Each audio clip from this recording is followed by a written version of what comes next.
Radio Tehran, শুরু হচ্ছে বিশ্ব সংবাদ।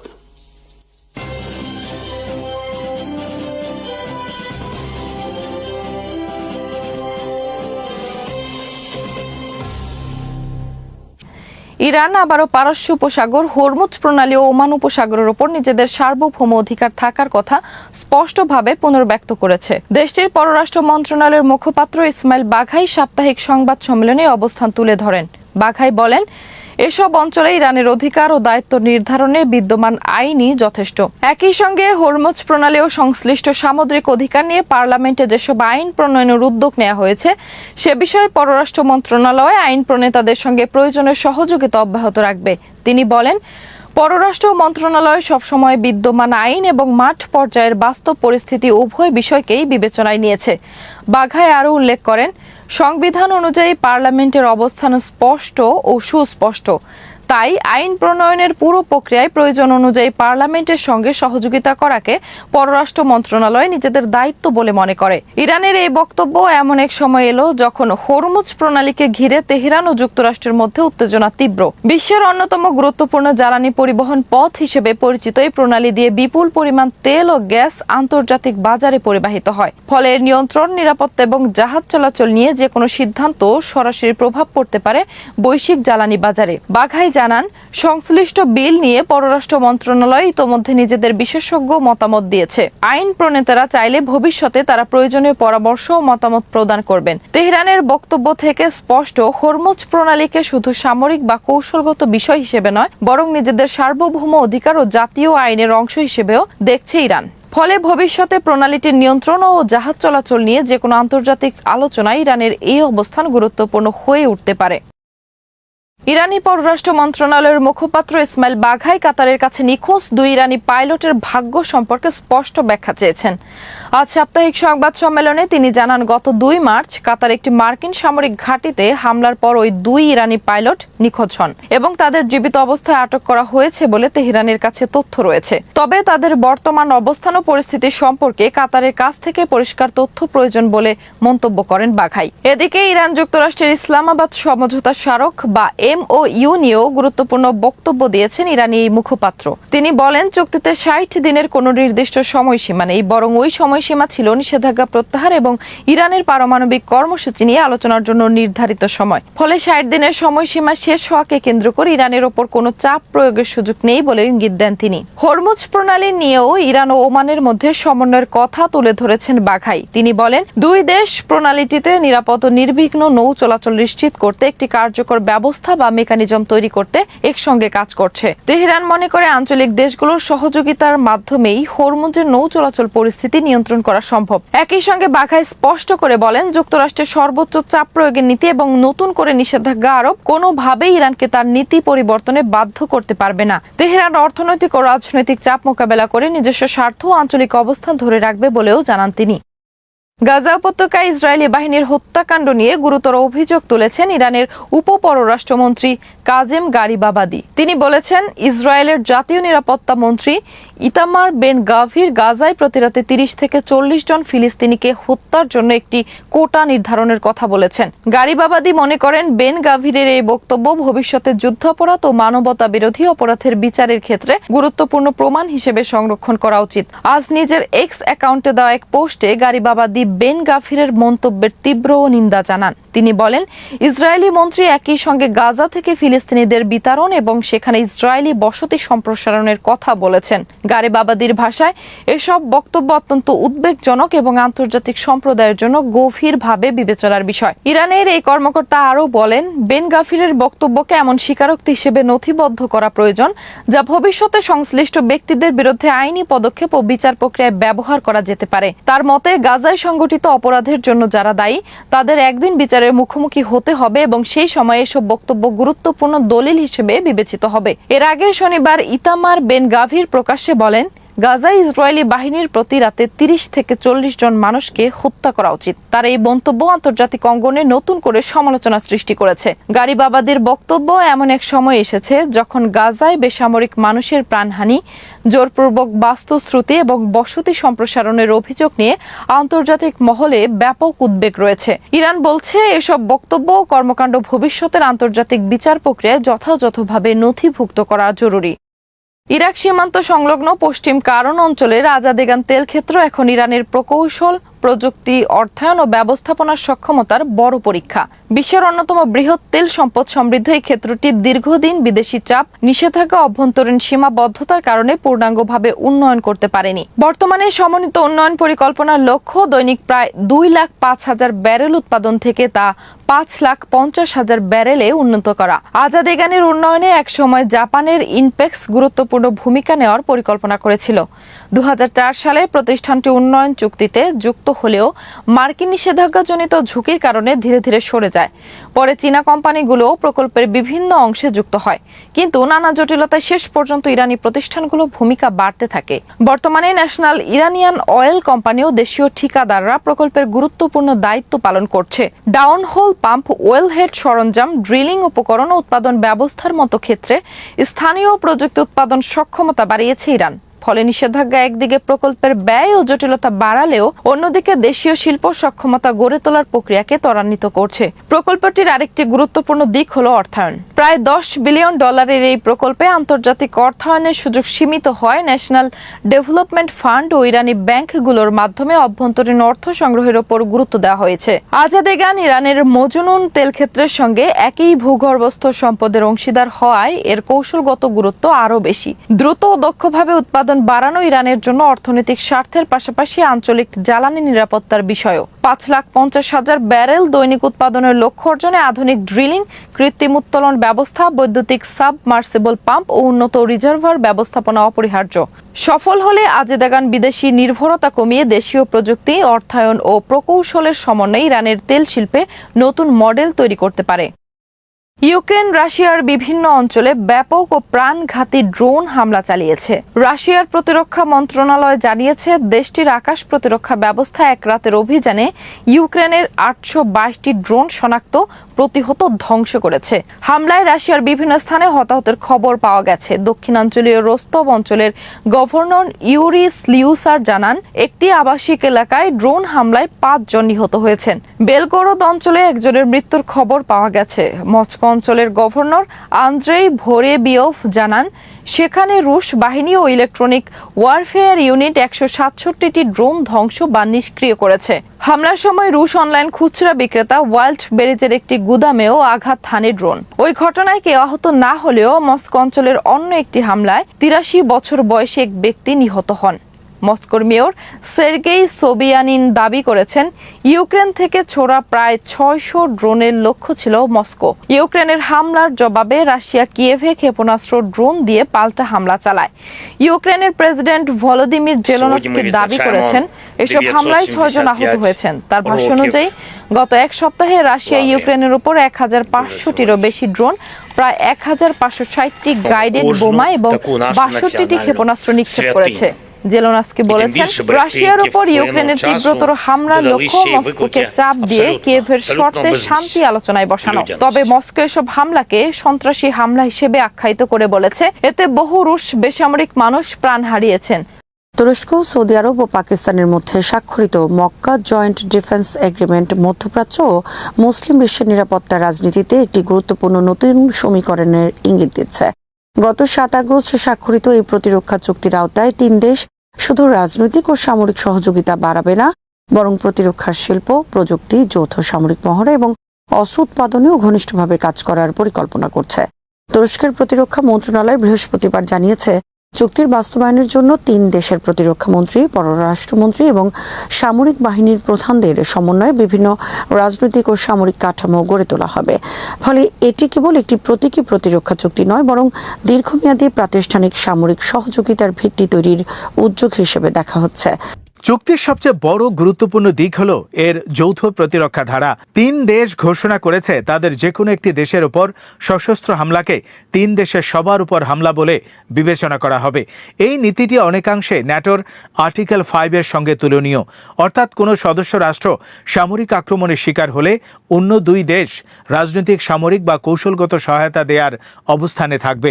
যদিও এটি ন্যাটোর মতো পূর্ণাঙ্গ সামরিক জোট নয়, তবু এই ধারাটি তুরস্ক, সৌদি আরব ও পাকিস্তানের নিরাপত্তা সম্পর্ককে আগের তুলনায় অনেক বেশি কৌশলগত মাত্রা দিতে পারে। চুক্তির পেছনে বর্তমান মধ্যপ্রাচ্যের নিরাপত্তা পরিস্থিতি বড় ভূমিকা রাখছে।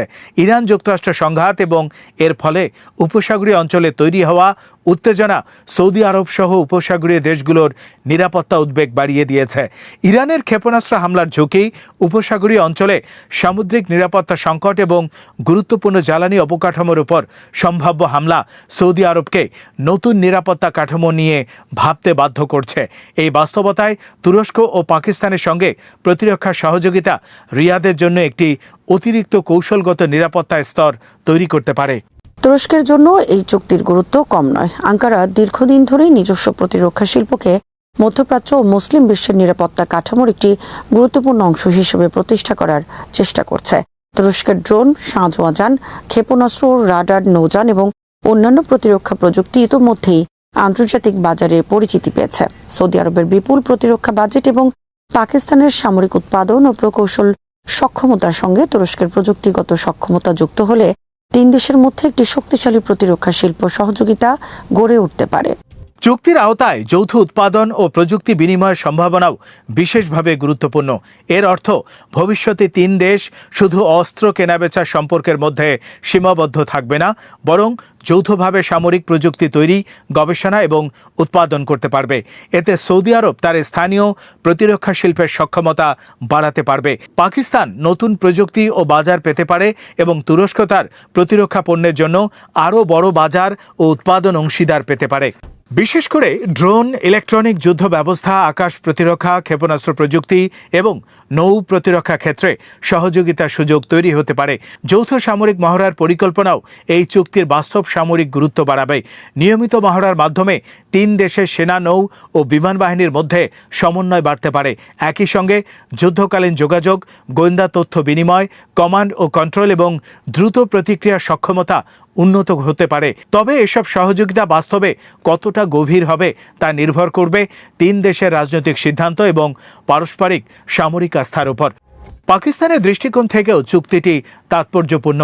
ইসলামাবাদ ঐতিহাসিকভাবে সৌদি আরবের সঙ্গে ঘনিষ্ঠ নিরাপত্তা সম্পর্ক বজায় রেখেছে এবং তুরস্কের সঙ্গেও সামরিক সহযোগিতা ক্রমাগত বাড়িয়েছে। ফলে এই 3 দেশের সমন্বিত কাঠামো পাকিস্তানকে মধ্যপ্রাচ্যের নিরাপত্তা রাজনীতিতে আরও সক্রিয় ভূমিকা নেয়ার সুযোগ দিতে পারে।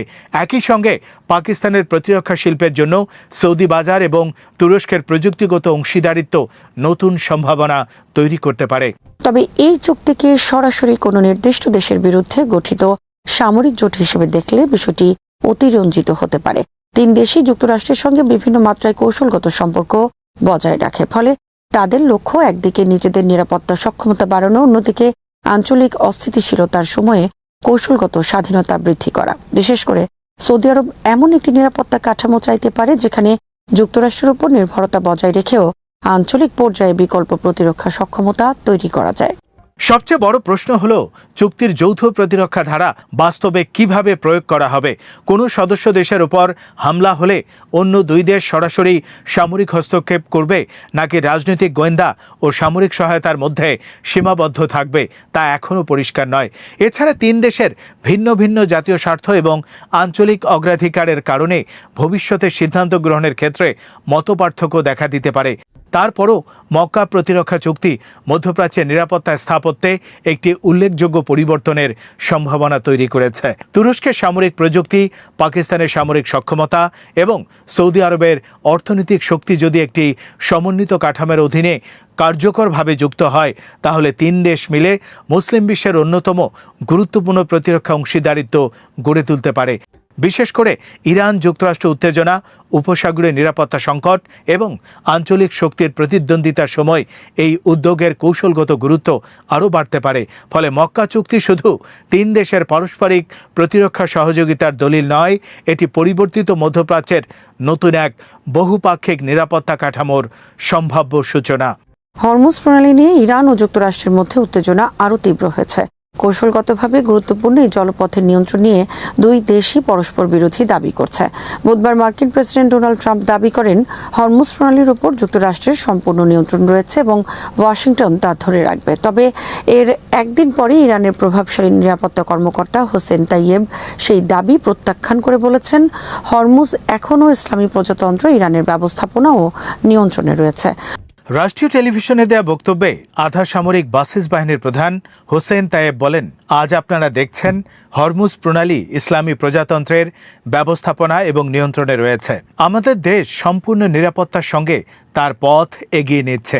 তার এই বক্তব্য এমন সময়ে এলো যখন যুদ্ধের অবসান এবং হরমুজ প্রণালী পুনরায় আন্তর্জাতিক জাহাজ চলাচলের জন্য উন্মুক্ত করা নিয়ে ওয়াশিংটন ও তেহরানের মধ্যে আলোচনা কার্যত অচল হয়ে পড়েছে। ট্রাম্প নিজের ট্রুথ সোশ্যাল প্ল্যাটফর্মে লিখেছেন, যুক্তরাষ্ট্রের হরমুজ প্রণালীর উপর সম্পূর্ণ নিয়ন্ত্রণ রয়েছে। আমি মনে করি এটি আমরা ধরে রাখব। নতুন এক বার্তায় তিনি দাবি করেন, হরমুজকে যুক্তরাষ্ট্রের ভূখণ্ড দাবি করা হবে। ইরানের বিরুদ্ধে মার্কিন নৌ অবরোধকে সবাই স্টিলের দেয়াল বলে অভিহিত করেছে এবং এই অবস্থায় ইরানের কিছুই করার নেই। তবে ইরান বলছে বাস্তব পরিস্থিতি সম্পূর্ণ ভিন্ন। তেহরানের দাবি, হরমুজে জাহাজ চলাচল নিয়ন্ত্রণের সক্ষমতা এখনও তাদের হাতে রয়েছে এবং যুক্তরাষ্ট্র এই অঞ্চলটিতে সামরিক অবরোধ সৃষ্টি করেছে। এদিকে যুদ্ধের স্থায়ী অবসান নিয়ে দুই দেশের মধ্যে কোনো অগ্রগতি হয়নি বলে জানিয়েছেন এক জ্যেষ্ঠ ইরানি কর্মকর্তা। তার ভাষ্য অনুযায়ী জুনে যে অন্তর্বর্তী যুদ্ধবিরতি চুক্তি হয়েছিল সেটি পুনরুজ্জীবিত করা এবং চুক্তির প্রতিশ্রুতিগুলো বাস্তবায়নের সময়সীমা নির্ধারণ নিয়ে মধ্যস্থতাকারীদের মাধ্যমে আলোচনা হলেও তাতে এখন পর্যন্ত একেবারেই কোনো অগ্রগতি হয়নি। জুনের এই চুক্তিতে সব ফ্রন্টে সামরিক অভিযান তাৎক্ষণিক ও স্থায়ীভাবে বন্ধের কথা বলা হয়েছিল, কিন্তু চুক্তিটি বেশি দিন কার্যকর থাকেনি। 7 জুলাই ট্রাম্প ঘোষণা করেন চুক্তি শেষ হয়ে গেছে। এক সপ্তাহ পর ইরানের পররাষ্ট্র মন্ত্রণালয়ও জানায় চুক্তিটি স্থগিত রয়েছে। চুক্তির অন্যতম গুরুত্বপূর্ণ বিষয় হল হরমুজ প্রণালী দিয়ে আন্তর্জাতিক জাহাজ চলাচল পুনরায় স্বাভাবিক করা। যুক্তরাষ্ট্রের অভিযোগ, ইরান এই বিষয়ে দেয়া প্রতিশ্রুতি পূরণ করেনি। অন্যদিকে তেহরানের দাবি, ওয়াশিংটনও নিজের প্রতিশ্রুতি রক্ষা করেনি। বিশেষ করে ইরানি বন্দরগুলোর ওপর নৌ অবরোধ প্রত্যাহার এবং বিদেশে জব্দ থাকা ইরানের সম্পদ মুক্ত করার প্রতিশ্রুতি যুক্তরাষ্ট্র পূরণ করেনি বলে অভিযোগ করেছে ইরান। এদিকে তুরস্কের আনাদুলু বার্তা সংস্থায় প্রকাশিত একটি প্রতিবেদনে পাকিস্তানি সরকারি সূত্রের বরাত দিয়ে বলা হয়েছিল, জুনের 60 দিনের অন্তর্বর্তী যুদ্ধবিরতির মেয়াদ বাড়ানোর বিষয়ে ইরান ও যুক্তরাষ্ট্র একমত হয়েছে। তবে জ্যেষ্ঠ ইরানি কর্মকর্তারা এই খবর সরাসরি নাকচ করেছেন। তিনি বলেছেন, ইরানের দৃষ্টিতে এমন কোনো সময়সীমা শুরুই হয়নি, তাই বাড়ানোর প্রশ্নও নেই। তার দাবি, চুক্তি হওয়ার মাত্র 48 ঘন্টার মধ্যেই যুক্তরাষ্ট্র সেটি লঙ্ঘন করে এবং কয়েকদিনের মধ্যেই চুক্তি থেকে সরে যায়। যুদ্ধের মধ্যে দুই পক্ষের বক্তব্য ক্রমেই কঠোর হচ্ছে।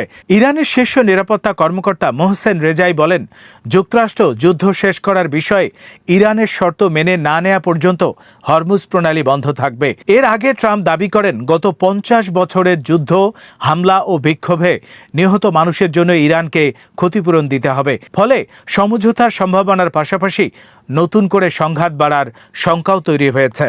হরমুজ প্রণালীর গুরুত্বের কারণে এই অচলাবস্থা শুধু ইরান ও যুক্তরাষ্ট্রের মধ্যে সীমাবদ্ধ নয়। যুদ্ধের আগে বিশ্বের মোট তেল ও তরলীকৃত প্রাকৃতিক গ্যাসের প্রায় 1/5 এই সরু জলপথে দিয়ে পরিবহন হতো। ফলে হরমুজে জাহাজ চলাচল ব্যাহত হলে বৈশ্বিক জ্বালানি বাজারে বড় ধরনের প্রভাব পড়তে পারে। যুদ্ধ শুরুর পর ব্রেন্ট অপরিশোধিত তেলের দাম এক পর্যায়ে ব্যারেল প্রতি $126 উঠে যায়, যা যুদ্ধ শুরুর আগের দামের তুলনায় প্রায় 75% বেশি। এরই মধ্যে মধ্যপ্রাচ্যের গুরুত্বপূর্ণ দুটি সামুদ্রিক পথে হামলার ঘটনা পরিস্থিতিকে আরও জটিল করেছে। লোহিত সাগরের দক্ষিণ প্রান্তে বাব আল মান্দেব প্রণালীর কাছে ইরান সমর্থিত হুথিদের হামলায় একটি ছোট কার্গো জাহাজের 4 জন নাবিক নিহত হন। যুদ্ধ শুরুর পর এটি জাহাজ চলাচলের ওপর হুথিদের প্রথম প্রাণঘাতী হামলা হিসেবে দেখা হচ্ছে। অন্যদিকে মার্কিন সামরিক বাহিনী জানিয়েছে ইরানের বন্দরগুলোর উপর আরোপিত নৌ অবরোধ লঙ্ঘন করার অভিযোগে একটি পানামার পতাকাবাহী কার্গো জাহাজকে থামাতে মার্কিন নৌবাহিনীর একটি MS-60 হেলিকপ্টার, 2টি হেলফেয়ার ক্ষেপণাস্ত্র ছোড়ে। মার্কিন সেন্ট্রাল কমান্ডের দাবি জাহাজটিকে একাধিকবার থামার নির্দেশ দেওয়া হলেও তা মানা হয়নি। সামুদ্রিক সূত্রগুলো জানিয়েছে পাকিস্তানের উপকূলের কাছে ওমান উপসাগরের দিকে যাওয়ার সময় জাহাজটিতে হামলা চালানো হয়। সব মিলিয়ে হরমুজ প্রণালী এখন ইরান যুক্তরাষ্ট্র সংঘাতের অন্যতম প্রধান কেন্দ্রবিন্দুতে পরিণত হয়েছে। একদিকে ওয়াশিংটন সামরিক শক্তির মাধ্যমে জলপথের উপর নিয়ন্ত্রণ প্রতিষ্ঠার দাবি করছে, অন্যদিকে তেহরান বলছে প্রণালী এখন তাদের ব্যবস্থাপনা ও নিয়ন্ত্রণে রয়েছে। একই সঙ্গে যুদ্ধবিরতি, পুনরুজ্জীবন ও স্থায়ী শান্তি প্রতিষ্ঠার আলোচনাতেও কোনো দৃশ্যমান অগ্রগতি নেই। ফলে হরমুজে সামরিক উত্তেজনা, জাহাজ চলাচলে বাধা এবং জ্বালানি বাজারে অস্থিরতা তিনটি সামনে আরও বড় সংকটের ইঙ্গিত দিচ্ছে। দীর্ঘ 23 বছর পর ইরাক থেকে পুরোপুরি সামরিক উপস্থিতি গুটিয়ে নিচ্ছে যুক্তরাষ্ট্র। আগামী 30 সেপ্টেম্বরের মধ্যে দেশটিতে থাকা অবশিষ্ট সব মার্কিন সেনা প্রত্যাহারের পরিকল্পনা নিশ্চিত করেছে ওয়াশিংটন ও বাগদাদ। এর মধ্য দিয়ে 2003 সালে সাদ্দাম হোসেনকে ক্ষমতাচ্যুত করার মধ্য দিয়ে শুরু হওয়া যুক্তরাষ্ট্রের দীর্ঘ সামরিক অধ্যায়ের অবসান ঘটতে যাচ্ছে।